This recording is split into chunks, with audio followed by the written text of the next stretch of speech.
Happy New Year, fellow babies. You may notice I'm wearing the same shirt as I was wearing before New Year's, but welcome to this week's Pach-Attack. At Pitcraft Owl, Mr. Pachter, do you see the Wii U having a promising future? I have mixed feelings on the console. I have mixed feelings on the console too. I don't particularly get it. I play on the Wii U and it feels like a DS to me. I mean, the gamepad feels very similar to the bottom half of a DS. And I know you've got like more buttons and more sticks, and it's really much more like a regular game controller. But the idea that you've got, analog sticks and input buttons and a touch screen on the gamepad is very similar to the bottom half of a DS, which has buttons and analog sticks and, inputs and a touch screen. I think that one of the appeals of the DS is that when you're playing with the bottom half of the screen and the top half, they're kind of both in your line of sight. So it's really quite easy to look at both screens. When you're playing with the gamepad and a television, you find that the only way you can keep it easy to look at both is to hold the gamepad up. I found myself just getting kind of fatigued and over it. I guess maybe it's just because I'm an old fat guy, but when I play console games, I sit with the console controller in my lap. I mean, like literally on my leg, and I barely move, when I'm playing. And when I'm playing with the gamepad, I find myself with my hands up in the air and getting just really tired and fatigued of looking back and forth. And so it's not particularly appealing to me. There are some game experiences that are great. I mean, the multiplayer features in Nintendo Land are fun, but I don't think that you're going to find that most games are going to take advantage of the gamepad control scheme. They're probably going to just treat the gamepad like a normal controller. And I think that the results for multi-platform games on the Wii U first month kind of are instructive. Call of Duty penetrated about 5% of the Wii U sold. That is a miserable number. I mean, that number is so tiny that it tells you for a new console, pretty much everybody who pre-ordered a Wii U is a hardcore gamer, and my guess is at least half of those people bought Call of Duty. They just bought it on another console because they didn't get it either. So I don't think the console is going to sell well. I would guess, optimistically it does 45 million units in its lifetime. That's half of what the Wii did. And pessimistically it does 25 million because it really depends on what the next generation PlayStation, the next generation Xbox look like. If they're materially better than the Wii U and if they're priced competitively at $349, I think the Wii U's got a world of trouble. So we'll see. Okay, we have a question from Bodan. Hello, Mr. P. What do you think about the THQ Humble Bundle? Is this an impulse for some bankrupting or not doing well companies to consider selling their games through this platform?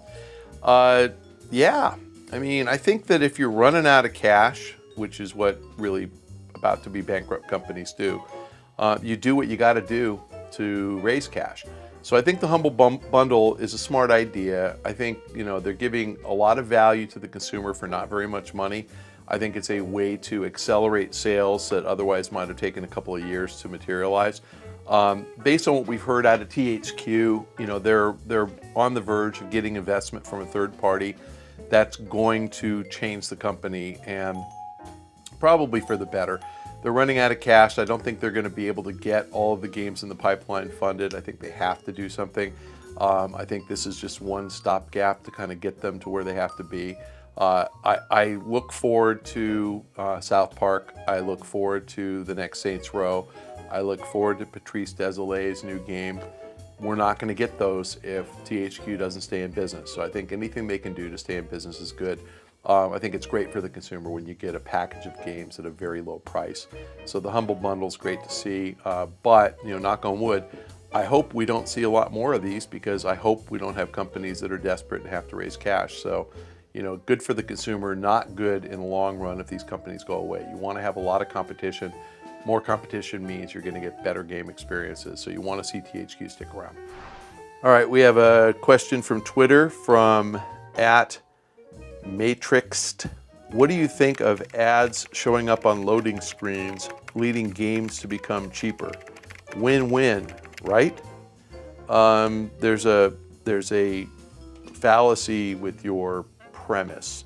Ads on loading screens only lead games to be cheaper if the party who provides the space for advertising doesn't view that as an additional source of revenue. So if they view it as a supplement for other revenue, then they would lower the price. If they view it, a substitute. If they view it as a substitute for other revenue, then it would lead to games being cheaper. If they view it as a supplement to the packaged product revenue, games won't get cheaper. I'd bet on the latter. I'd bet on supplement rather than substitute. I think that if you see advertising, that's just going to be incremental profit for the publisher. I think that most gamers will complain about that. They'll say, we paid for this game, why do we have to sit through an ad?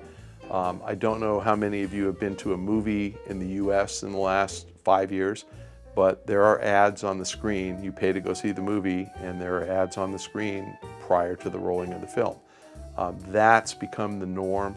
You know, I think that you will probably continue to see advertising in paid entertainment formats.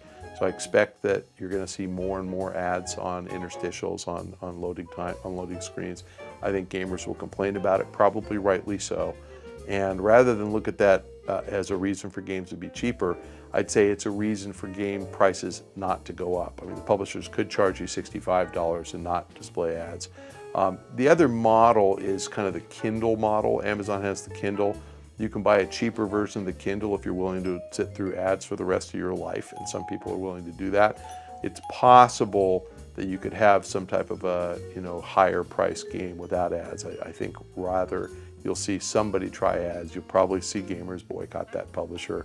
We'll see how it plays out. But I'd expect publishers to try to extract more value any way they can, including advertising.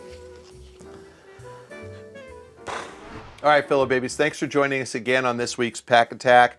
If you have a question, submit it at the link below, or you can submit it to me on Twitter at Michael Pachter.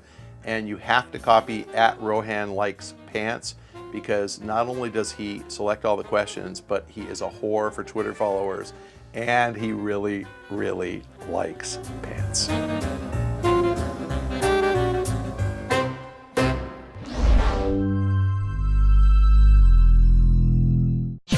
See this and other GT shows and game reviews on the GT Originals iOS app, available now on the App Store. And people can click those videos and it'll launch them back to the site. God, that's awesome. All right, fellow babies, thanks for joining us. You can check out more episodes on GameTrailers.com, or you can check out the videos on the right. That's my left, I know, but if you're looking at me, that's the right side of the screen. Click on those videos. You can check out some other Game Trailer shows. Thanks for joining us.